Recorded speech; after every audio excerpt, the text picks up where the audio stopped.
So I am Terry Whalen, and you are listening to Marketing Attribution. Time for a recap.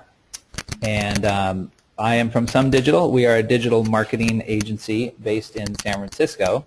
And I also have here with me Connor Green. I'm an agency development manager over at Google, working closely with these guys over here at Some Digital, and excited to talk some attribution today. Okay, awesome. Yeah, thanks for joining us, Connor. Okay, guys, so we are going to start going through things, and hopefully it will be interesting. Okay, so marketing attribution. So first of all, what is marketing attribution? So marketing attribution is kind of like the science and method for giving credit to different marketing channels or different devices or offline versus online, et cetera, et cetera. We are going to be focusing on digital channel marketing attribution, and we'll also dive a little bit into intra-channel attribution. So why talk about attribution now? So everyone's been talking about attribution for years now, but it actually is getting more interesting. And so to illustrate how it's getting more interesting, first we take a look at attribution a few years back, where arguably it was a little on the boring side. Measurement tools were either lackluster or expensive or both. Marketing channels were kind of SEM and also SEM, plus a little bit of poorly targeted display. Nowadays, it really is getting more interesting. Tools have evolved. You have Google Analytics, which has done a ton of stuff on the attribution side, which we'll dive into. You have other tools like Convertro, Ignition One, Odometry, and Google Analytics Premium. And then, of course, channels have evolved. So now it's not just SEM and SEM. It's display and the Google Display Network, which has gotten a lot more powerful. Facebook advertising, which now works not only from a brand standpoint but also a direct marketing standpoint. Twitter, same thing. Pinterest is coming on. Instagram. And then, so you know, with the rise of more channels, as well as with the rise of devices and mobile, we have a lot more complexity. So the user behavior can really be sliced and diced in a lot of different ways. And whenever we have more complexity, we want to deal with it by seeing if we can analyze it a little bit and draw some conclusions, hopefully have an aha moment or two every so often. So for attribution, what are kind of the ingredients that we need to start with in order to start kind of making headway or getting insights about attribution? So number one, of course, your analytics system must be working. So all pages must be tracking accurately. Goals or e-commerce must be set up. And you know, it's very, very often that we log into Google Analytics accounts and see that analytics is a little bit on the broken side. So step one, make sure you have accurate data. Step two, we have to throw Google Analytics or whatever system you are using a bone, in as much as these analytics systems can of course sniff where traffic is coming from, but they can't necessarily sniff out that it's a paid channel or that what campaign it came from, etc. So we need to always track external channels with appropriate source and medium and campaign, etc. tracking parameters. So once we do that, we're well on our way, and then we just need to make sure, as always, that we're looking at the data the right way. We just don't want to make any rookie mistakes. Like, for instance, if an advertiser has two different lines of business, it's most likely a mistake to look at the data in aggregate. You'd want to separate out line of business number one from line of business number two. And then similarly, brand versus non-brand. Oftentimes, it makes sense to look at those two things separately. Definitely in search, because brand has a certain behavior that is so different from non-brand, and non-brand is where you spend all your money. Brand is not where you spend all the money. Same thing for retargeting. If you're looking at a bunch of display data, then if you can, you probably want to separate out retargeting from new audience types of campaigns, since those behave totally differently, and usually you'll spend a lot more money on new audience campaigns than you will retargeting. So we want to look at the data separately. And then nothing's ever going to be perfect. We all know the data will never be perfect. The analytical framework will never be perfect, but we don't want to let perfection get in the way of moving forward. So, and that's a lesson I have to remind myself of all the time. Okay, so attribution defined. So we're trying to get a level of understanding of what combination of events influence users to engage in a desired behavior. Going through a credit card checkout system, or filling out a lead form, etc. So usually we just call those conversion events. And then we talked about, or maybe we didn't talk about yet, but there are three different kind of flavors of attribution, right, that are pretty major. One is trying to attribute offline spend back into online user behavior. Number two is with the proliferation of devices and mobile, trying to make sense of screens and devices and how those, fill out the big picture. And then number three is online marketing channels, and we're focused just on number three today. So moving right along, so this is, we're doing this briefly because I think this sort of thing can be researched, easily, and the information is available there. So we're not going to spend too much time on this, but there are a few kind of predefined attribution models that people have come up with. Google Analytics is, for the most part, last click.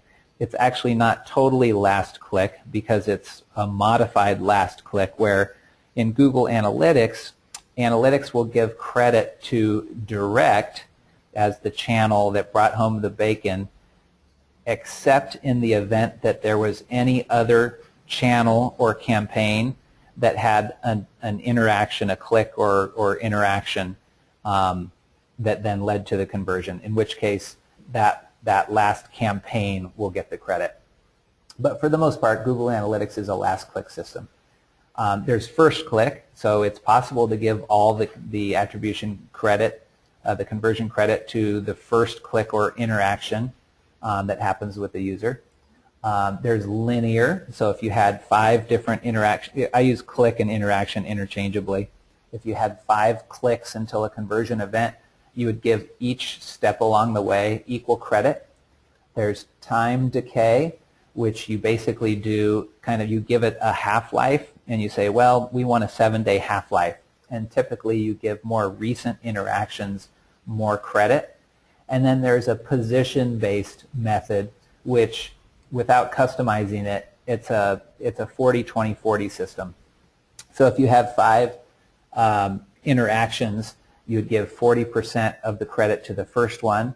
If you had 3 interactions in the middle before the last interaction, you would divvy the 20% up into those 3 interactions, so they each get 6 2/3 credit, and then the last interaction would get 40%.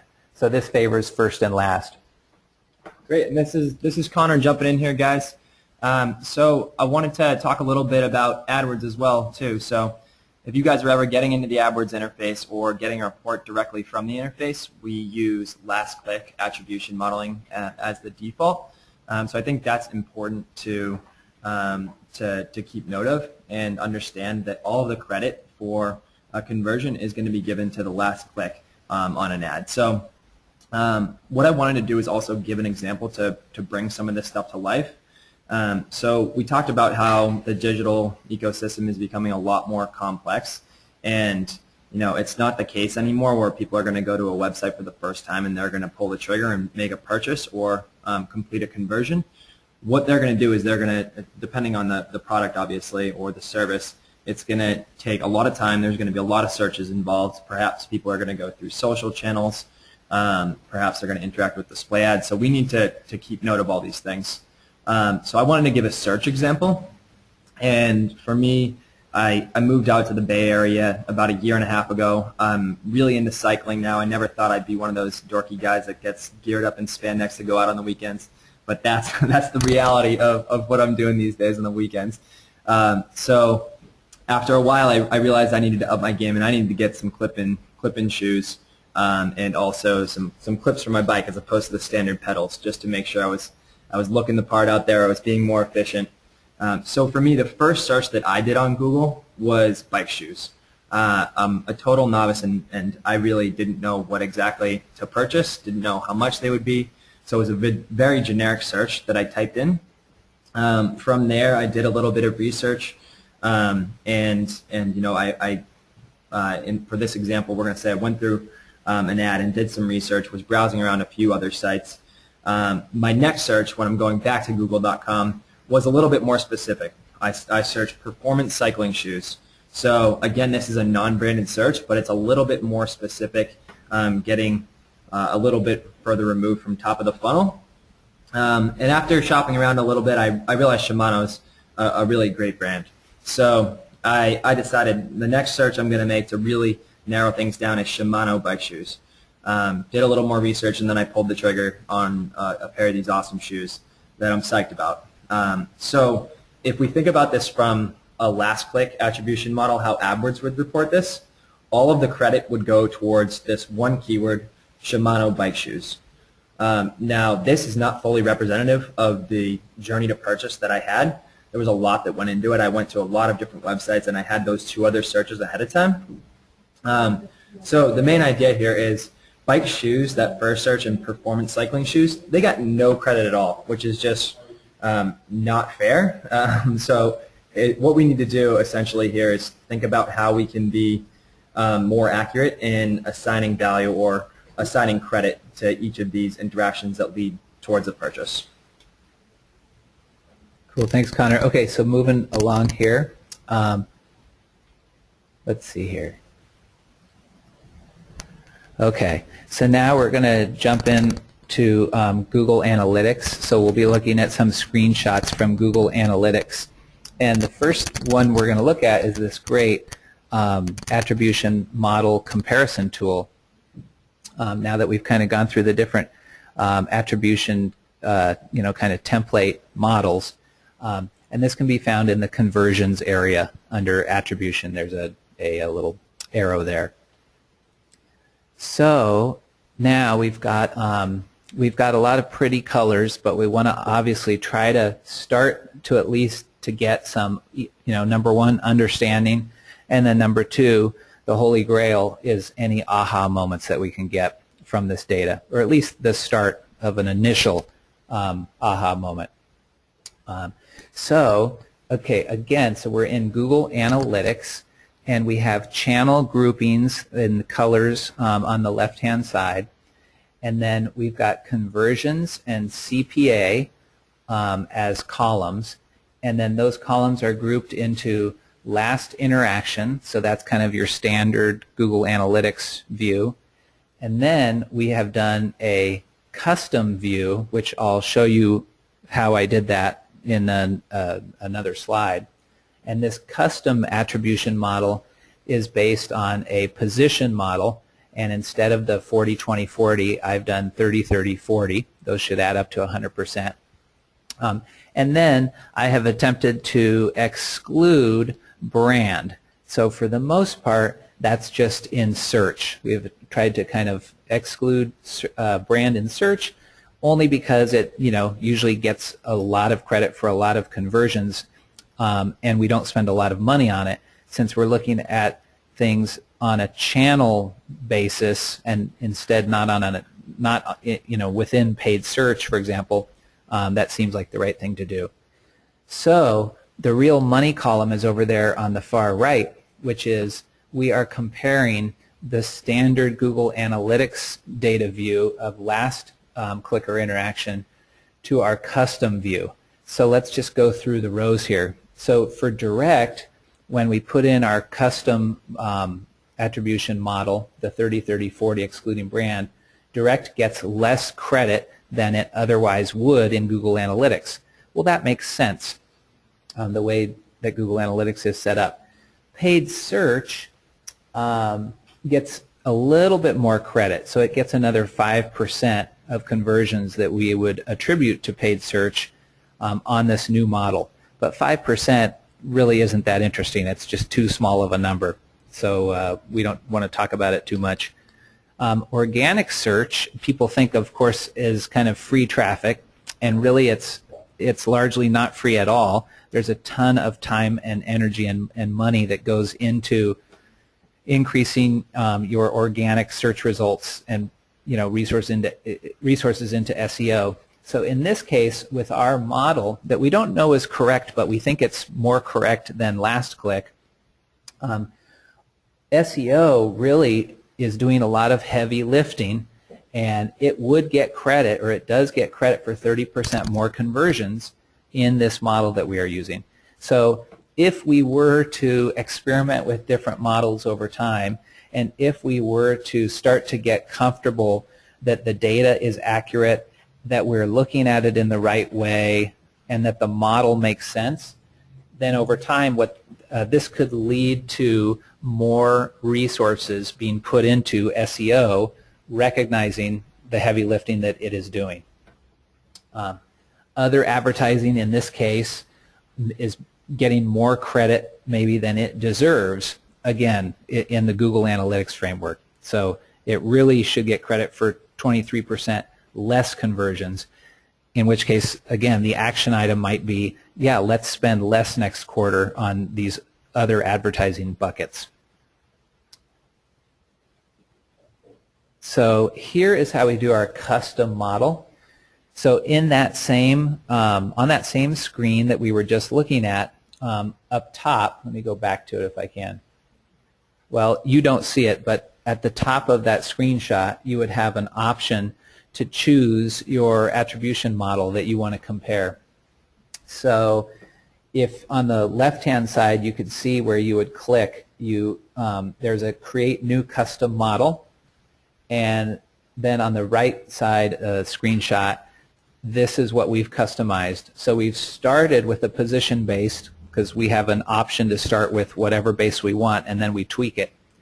So we've said first interaction 30, middle 30, last 40. We also get to put a look-back window in there. For instance, if you were doing enterprise lead generation and you've got really long sales cycles and really long kind of research periods of prospects, you might have a look back of 90 days or even more. In this case, for this advertiser, 30 days seemed like plenty. Something I would add here too is in terms of the look back window, a lot of people say, where do I start? I know 30 days is the default, but should I go less? Should I go more? There's actually a different report in analytics that will show you the time that it took for a user to convert. So have a look at that, see where most of the conversions are coming from, which time window, and then I'd say err on the side of being more conservative to make sure that we're capturing all that conversion activity. Right, more conservative meaning longer time periods. And then we got this from, you guys probably know the name Avinash Kaushik, who's the Google Analytics evangelist, and he's super cool. And one of his favorite things is to adjust the credit based on user engagement. And for him, page depth makes more sense than time on site. So what we're trying to do there is, let's say we had a first interaction where people did click and it was an interaction, but most of those users bounced. Well, in that case, we might not want to give the first interaction 30%, which is what we have set up in our model. So we're going to ask Google Analytics to just tweak that for page depth, so that if users bail or only view one page and bail, then we're going to give them less credit than we are users who came in on a certain interaction from a certain channel and they viewed 5 pages. So that's pretty nifty to be able to do that. And then on the lower part of this customization screenshot, what we're trying to do here is we're trying to give no credit to brand. So in this case, brand can be defined as any query with the word wheel in it for this particular advertiser, would be kind of the definition of brand. And if you can see below there, we're crediting that 0. So we're just trying to exclude that whole kind of brand as an element here. Okay, so now we're going to go through fairly quickly just some Google Analytics attribution screens, and you're probably somewhat familiar at least with some of these screens, but in case you're not, they're pretty cool. So check them out. So under multi-channel funnels, we have assisted conversions. So in this case, we're looking again to the far right column because we're trying to look at the numerator of assisted over the denominator of last click conversions, and we're looking at those ratios as they compare to each other so we can figure out what channels are doing the heavy lifting. So in this case, paid search seems like it's doing some pretty heavy lifting because it has more assisted conversions than conversions it actually gets credit for in Google Analytics. And organic search, just like in a couple slides previous, is doing a lot of heavy lifting. So that 1.56 means it's doing a lot of assisting relative to conversions that it's getting credit for. And then other advertising is the opposite. It's 0.75, so it sucks. So if we're looking at this ratio over here too, if we see a value that's less than 1, then that channel is driving more last click conversions, which is similar to a lot of the default models that we talked about earlier. But if we see a value that is greater than 1, then that channel is likely to be present earlier in the conversion process, and in those situations it's getting 0 credit in last click attribution platform. So again, that's what we covered earlier for AdWords, and we need to make sure that we move beyond this last click conversion attribution model and into something that's going to be more representative of the whole picture. Right. Okay. Now we also can look at top conversion paths. So we can try to see, okay, well, are there patterns here that are interesting to us? So in this case, organic search starts with the interactions or clicks, and then direct actually gets the credit. So anytime we have a change in channel, then that's potentially interesting. Row number 2, where it's paid search times 2, well, that's not very interesting because it stayed within paid search. So there's no change to the story there.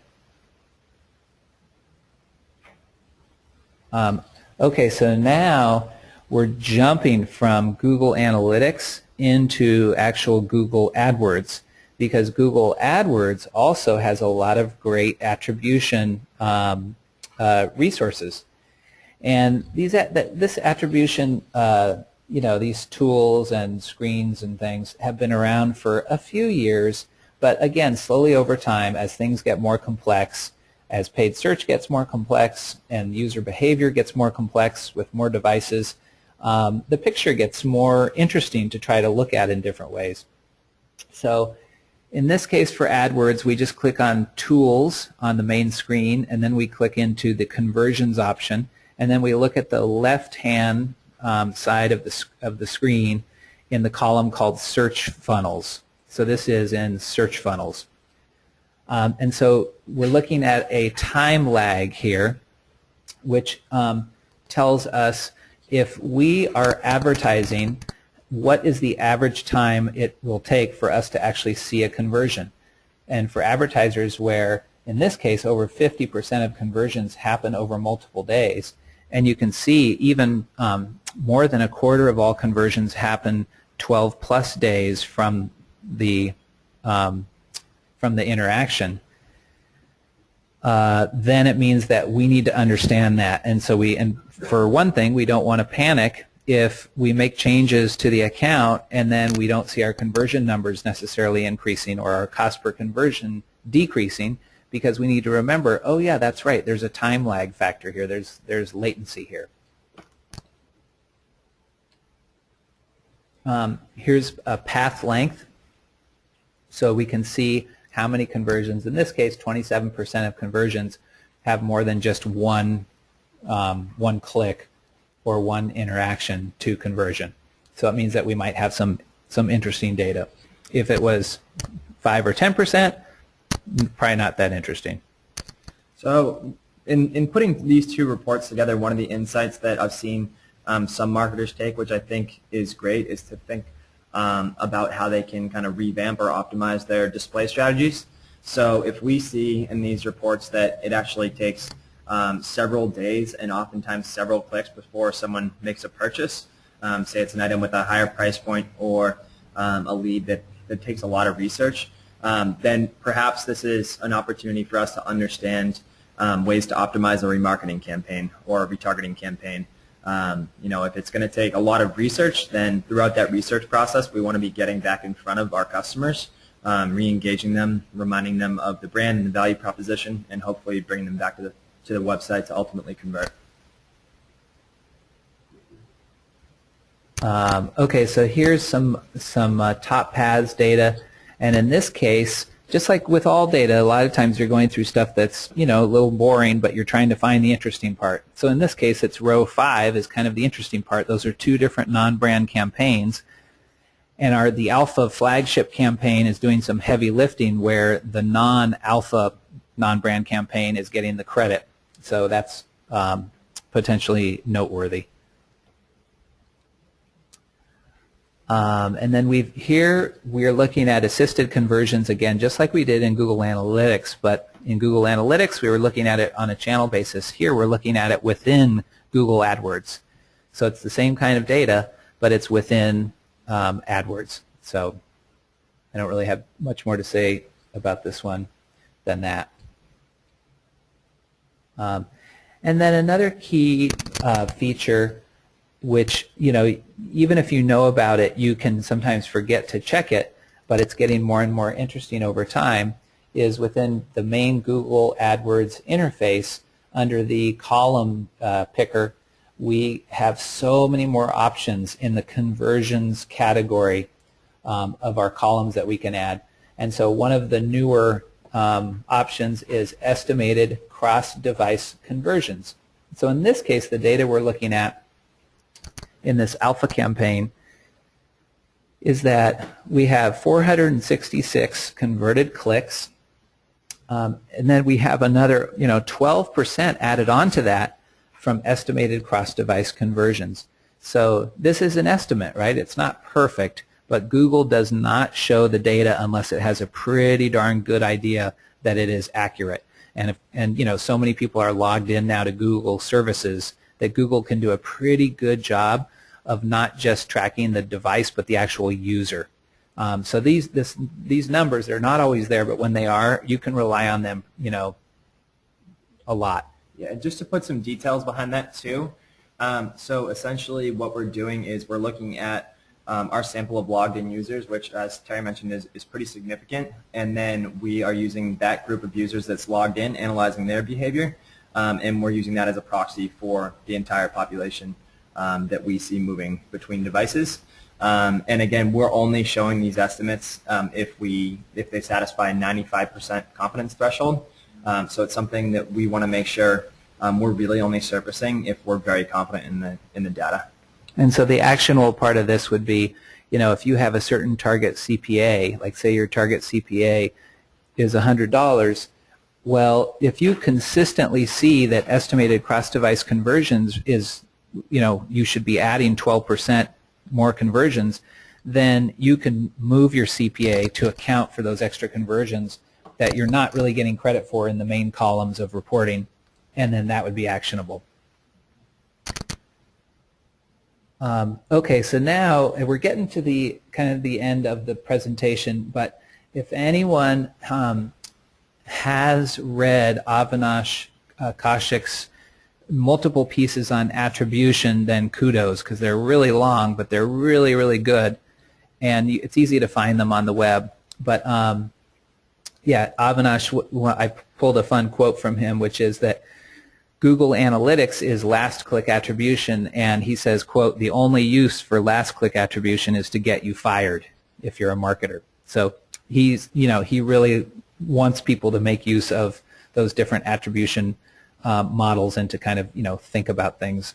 Now, if you're within a paid marketing channel like Google AdWords, and if you rely mostly on Google AdWords for your reporting and your ROI calculations, then you're probably doing pretty well, because Google AdWords does a great job of giving credit, conversion credit, post-click or post-impression. So it's not last, right? It's just post, anything that happens after the click. So in that case, it might be, it arguably could be rare that Google AdWords doesn't get enough credit for conversion activity within the Google AdWords platform. Okay, good. So that's the end of our presentation, and thanks a lot for joining us today. And now we are going to answer any questions that have been sent. So first question, what's your favorite attribution tool? I think I know what Connor's is, but let's see what he says. So, yep, I think you probably guessed this one right, but mine is around search funnels. That's because I'm an AdWords guy. I'm in the interface every day. I'm trying to make a more of an effort to get into analytics, but for me, I love the search funnels. And one thing that I'd add too that you can check out, not every account has this, but it's rolling out, is the path visualization tool, which I think is great. So you can see how users move, but in between different campaigns on their way to converting. You can get that at the ad group level and also at the keyword level. And I think it's great to be able to visualize some of this data. So was that what you were guessing, Terry? That is what I was guessing. And I think my favorite one is Google Analytics. I think we have had clients who use Omniture and other analytics systems like that. But Google Analytics, I think, just has a nice, clean layout, and the tools are like robust, and so that's my favorite. Okay, so we have another question. So from a smart person, here we go.